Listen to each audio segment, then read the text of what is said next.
Buenas noches a todos.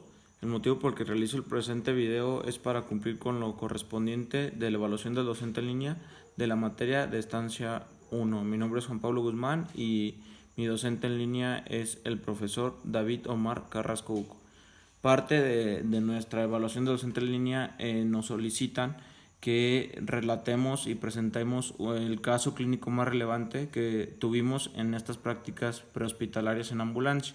En este caso nosotros vamos a relatar un incidente de un paciente que sufrió un accidente vial, el cual viajaba en una motocicleta y sufrió un impacto frontal contra una estructura metálica a un costado de la carretera. Iniciemos. Nuestro primer punto a tocar es la evaluación de la escena. La evaluación de la escena fue un martes por la mañana, aproximadamente a las 10, entre 10 y 11 de la mañana, cuando el C5, que en este caso es el 911, nos reporta a base un accidente vial sobre la carretera La Piedad-Yurécuaro, a la altura de una estación de gasolina que se conoce como Estación Pati. Nos reportan que es una motocicleta, que es un herido por caída de motocicleta. Desde este momento inmediatamente se desplaza la unidad R3032 a cubrir el servicio, la cual es de urgencias básicas. Durante el traslado hacia el servicio, mis compañeros y yo, al saber que fue un accidente sobre la carretera y conocer las características de esta carretera, la cual es amplia y se encuentra en buen estado, pues empezamos a sospechar que probablemente el accidente había sido a alta velocidad y que podemos encontrar lesiones severas en el paciente. Nos colocamos nuestro equipo de protección personal, que incluye gogles, guantes, cubrebocas. Y otro dato relevante que nos indican desde el momento en el que nos solicita la ambulancia, nos indican que ya también va para allá una unidad de seguridad pública para apoyar en la vialidad de la zona para asegurarla. Una vez que la ambulancia arriba 8 minutos después de que nos llaman, la seguridad pública ya se encuentra en la escena. Se observa que la escena ya está cerrada parcialmente sobre el carril en el que el paciente sufrió el accidente. Se observa una motocicleta deportiva con un daño severo en la parte frontal, que aparentemente se impactó contra una estructura metálica que está a un costado de la carretera, y aproximadamente a 4 a 5 metros de distancia observamos a un paciente varón, aún con el casco colocado, fuera de la acera asfáltica, con una mano en el pecho. Y al observar que la escena es segura, pues inmediatamente bajamos de la ambulancia y procedemos con la atención del paciente. Nuestra evaluación primaria pues comienza con la impresión general. Como lo mencionábamos, es un paciente varón, está consciente porque tiene movimientos voluntarios, está interactuando con el medio ambiente. Se observa que aún tiene el casco puesto, pero se alcanza a ver su rostro. En su rostro se ve que está agitado, que está ansioso. Y obviamente el que el paciente se lleve la mano al pecho nos hace pensar que le está costando trabajo respirar o probablemente también le está doliendo a este paciente. También observamos como dato relevante que hay una mancha hemática en su pantalón del lado derecho, por lo que creemos que hay una hemorragia. Por lo que antes de abordar a nuestro paciente con nuestro famoso ABC, decidimos cortar esa parte del pantalón y observamos que hay una hemorragia severa por una herida cortante de aproximadamente 15 centímetros que presenta hemorragia masiva a nivel de tipo venosa, y en este momento se decide colocar como primera intervención un torniquete para hemorragias, el cual resulta efectivo y se contiene la hemorragia de forma inmediata. Posterior a la contención de hemorragias, el resto de mis compañeros y yo comenzamos a valorar la vía aérea, en donde detectamos que la vía está patente, está permeable, no hay secreciones, no está comprometida. Se maneja un control cervical y se retira de forma apropiada el casco.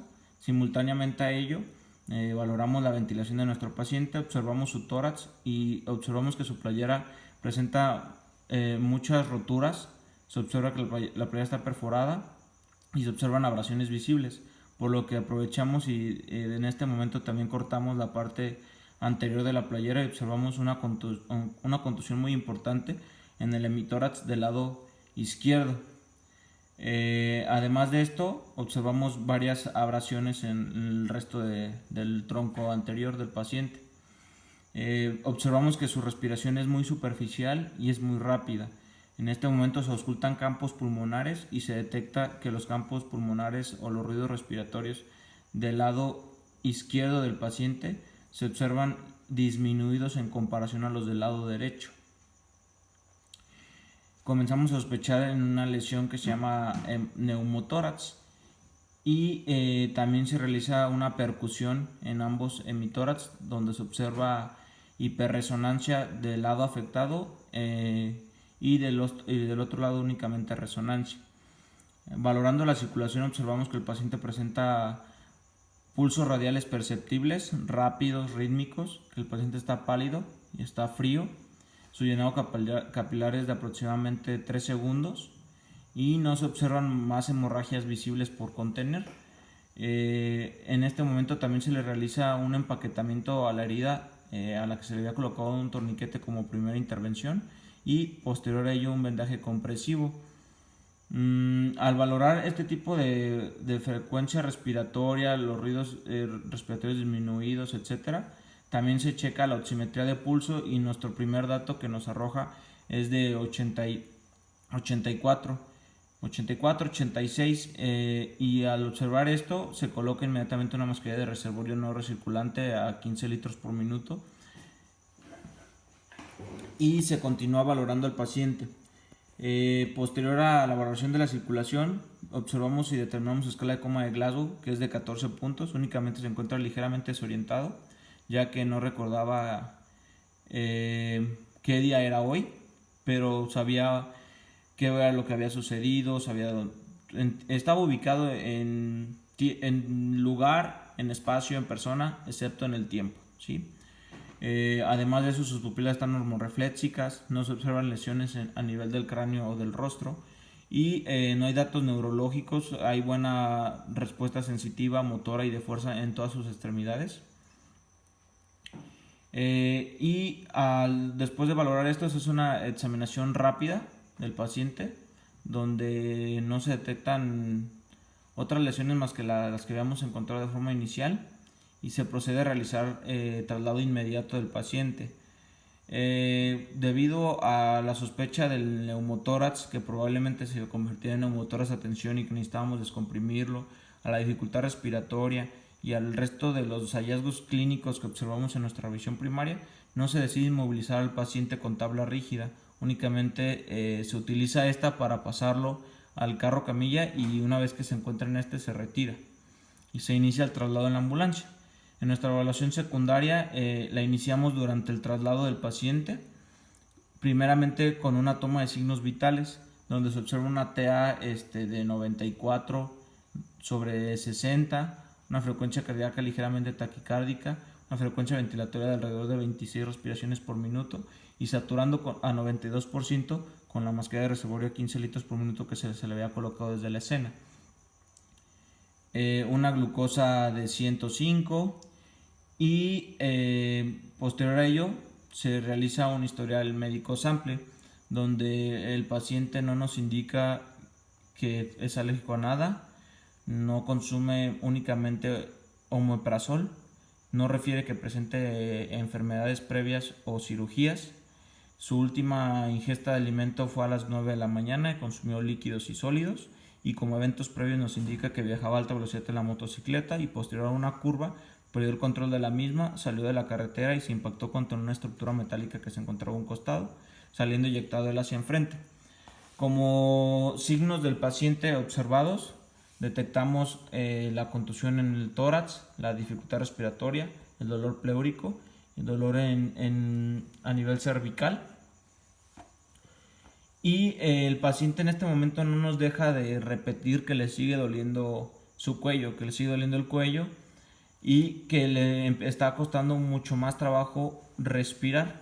Es algo que nos empieza a llamar un poco la atención, por lo que revaloramos a nuestro paciente de nuevo con el ABC, observando que su diarrea sigue patente, pero observamos que su respiración, a pesar del oxígeno a 15 litros por minuto, no ha mejorado, sigue muy taquipneica, sigue superficial y volvemos a auscultar campos pulmonares donde ahora detectamos del lado afectado ausencia total de los ruidos respiratorios en comparación del otro hemitórax, el cual se encuentra íntegro. A esto le agregamos otros datos observados como que la presión arterial ha decaído y ahora el paciente está presentando una presión de 80/50, que ha incrementado la frecuencia cardíaca, que ha incrementado la frecuencia ventilatoria, y todo esto nos hace pensar, se pierden los pulsos radiales que se encontraban perceptibles de forma inicial, no observamos que se haya reactivado el sangrado que presentaba en su extremidad inferior derecha, y eso nos hace pensar que ahora el neumotórax que teníamos se ha transformado en un neumotórax a tensión, y decidimos descomprimirlo de forma inmediata mediante la utilización de un catéter intravenoso del número 14, el cual se coloca y se inserta en el segundo espacio intercostal. Línea media clavicular podría ser una opción, pero en este caso nosotros utilizamos el cuarto espacio intercostal, línea media axilar, en el cual se realiza la descompresión. Inmediatamente después de esta se observa mejoría clínica considerable en el paciente, la saturación empieza a incrementar y como tal el estado médico del paciente general se ve beneficiado.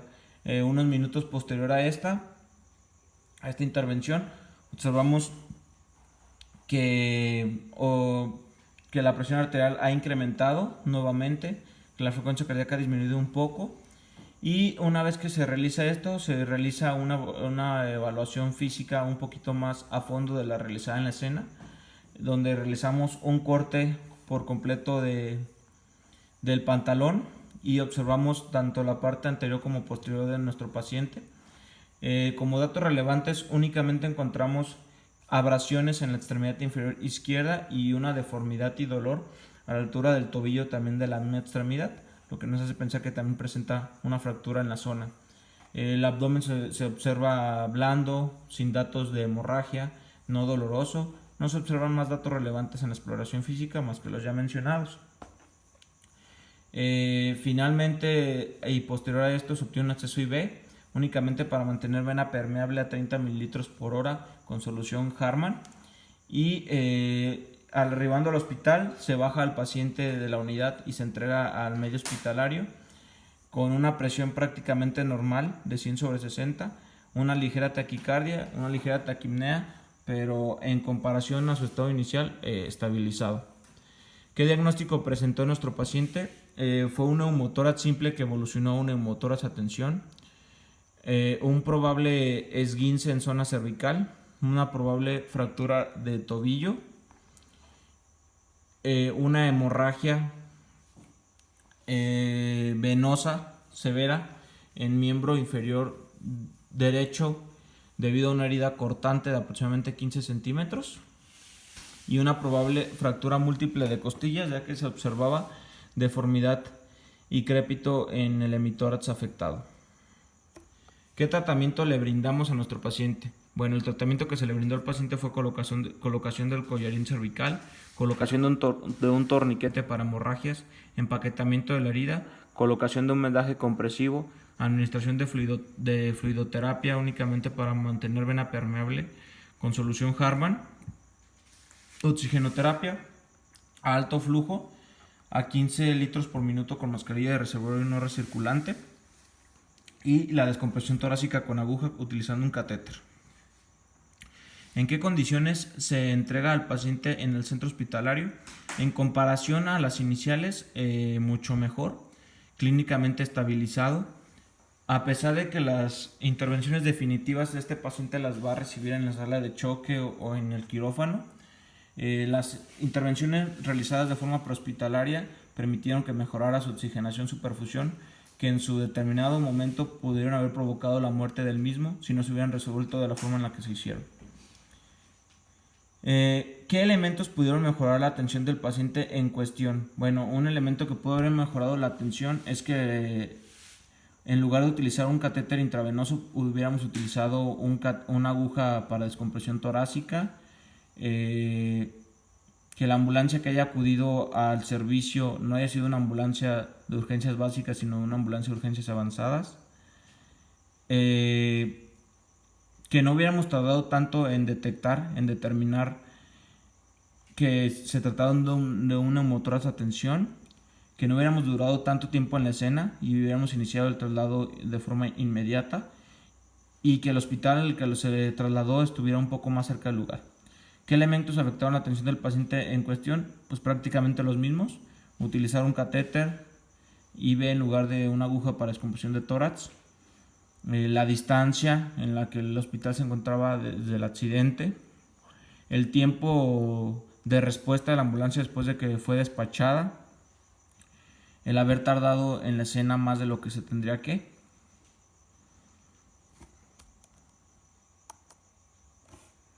Bueno, además de esto, vamos a presentar también algunas gráficas observadas durante la estancia. En este caso, las emergencias atendidas por mi unidad en la que me encontraba en la estancia 1 fueron 61 emergencias. Y los datos estadísticos a analizar es el sexo de los pacientes, la edad de los pacientes atendidos, el tipo de atención prehospitalaria brindada y, además de esto, el tipo de servicio de emergencia, hablando si fue un paciente traumático o un paciente clínico. Entonces, el primer dato a analizar es el sexo del paciente. De los 61 casos que atendimos, observamos que hay un mayor número de hombres que de mujeres. Los hombres son los que se observan en esta tabla. De los 61 casos, 59% de los pacientes, que en este caso serían 36 personas, fueron hombres, y únicamente el 41%, que en este caso serían 25 personas, fueron mujeres. Segundo dato a analizar, el rango de la edad del paciente atendido. Aquí tenemos tres grandes grupos: el paciente pediátrico, el adulto y el adulto mayor. La minoría de estos servicios fueron atendidos se presentaron pacientes pediátricos, el cual representa un 8%, ya que fueron únicamente 5 pacientes. El segundo grupo atendido, que es el de adulto, corresponde al 44% de las emergencias atendidas, que en este caso serán 27 pacientes. Y finalmente tenemos al adulto mayor, que es el que fue más atendido más comúnmente, con el 48%, que corresponde a 29 personas atendidas. Nuestra siguiente gráfica muestra el nivel de atención prehospitalaria que se brindó en estos servicios de emergencia, los cuales, repito, fueron 61. Del 61 servicios de emergencia, en 41 de estos, que representa el 67%, se brindó atención prehospitalaria básica, y únicamente en 20 casos, que representan el 33%, se brindó atención prehospitalaria avanzada. En los tipos de emergencias médicas atendidas durante esta estancia, que en mi caso duró 4 semanas, observamos que el 64% de las emergencias fueron de tipo clínicas, que representa o que significa 39 servicios atendidos, y únicamente el 36% de las emergencias fueron de tipo traumático, que representa 22 servicios atendidos. Esto es importante y nos quita una gran mentira que generalmente se nos enseña en la capacitación básica como paramédicos, como técnicos en urgencias médicas, donde se enfocan mucho al paciente traumático y dejan por un lado al paciente clínico, cuando en realidad en la vida real, en el entorno real, en nuestro campo laboral, vamos a atender a más pacientes clínicos que a pacientes traumáticos. Finalmente, vamos a resolver y contestar estas preguntas que nos hace nuestro asesor, nuestro profesor. Y la primera es: asigna un porcentaje al cumplimiento que consideres que se logró de la competencia de la materia de forma general. Bueno, en mi caso yo creo que sería un 90-95%. Se logró prácticamente el objetivo planteado, se realizaron todas las actividades que se marcaban como tal, excepto lo único que no pude practicar en el campo real fue la desobstrucción de la vía aérea y la colocación de dispositivos mecánicos de la vía aérea. Sin embargo, pues lo pudimos llevar a cabo en prácticas y en maniquís. Las características de la institución donde realizas tu estancia favorecieron el logro de la competencia de la materia. Efectivamente, creo que la institución en la que realicé mi estancia favoreció a ello, ya que cuenta con las instalaciones, con el material y con los insumos necesarios y el equipo necesario para poder llevar a cabo esto y aprender de forma profesional cuáles son las técnicas que se llevan a cabo comúnmente en el entorno prehospitalario y a brindar una atención médica de calidad, ya sea básica o a nivel avanzado. El cronograma que cumplió la institución, ¿en qué medida favorece el logro de la competencia de la materia? Bueno, en este caso mi horario que cumplí en la institución era de 8 de la mañana a 6 de la tarde, prácticamente eran 10 horas de lunes a viernes. Como era una guardia un poco prolongada de 10 horas, me permitió salir a varios servicios de emergencia y obviamente entre más servicios de emergencia cubriera, pues más experiencia profesional me permite adquirir. Los recursos y protocolos que son de su dominio, de acuerdo al nivel que posee como técnico en urgencias médicas, ¿en qué medida favorecieron al logro de la competencia de la materia? También favorecieron en gran medida, ya que prácticamente en la materia de estancia 1, las actividades y las intervenciones que nos mencionan que se deben realizar en esta son intervenciones básicas que nos enseñan desde nuestra formación inicial como técnicos en urgencias médicas nivel básico, como TAM, como TEM, etcétera, y pues realmente no representan un nivel de complejidad severo para nosotros, ya que pues estamos involucrados desde hace tiempo en este ámbito, en este entorno. Las actividades asignadas por el docente en línea, ¿en qué medida favorecen el logro de la competencia de la materia? Ok, pues esto también favorece, ya que pues es una forma de comprobar lo aprendido en la materia, comprobar que realmente aprendimos, que realmente adquirimos las habilidades y los conocimientos necesarios que la materia nos solicitaba y que tenía como objetivo. ¿Qué propondría para favorecer el logro de la competencia general de la materia? Bueno, aquí mi única propuesta es que nos permitieran hacer estas estancias con un poco más de tiempo de anticipación y que se llevaran a cabo en un tiempo más prolongado, ya que considero que 10 horas diarias, así como tienen beneficios como los que mencionábamos, que te permite salir a varios servicios, en ocasiones resulta complicado cumplir con este horario y además cumplir con tareas y con otras responsabilidades que tenemos cada uno de nosotros. Y bueno, con esto finalizamos. Muchas gracias.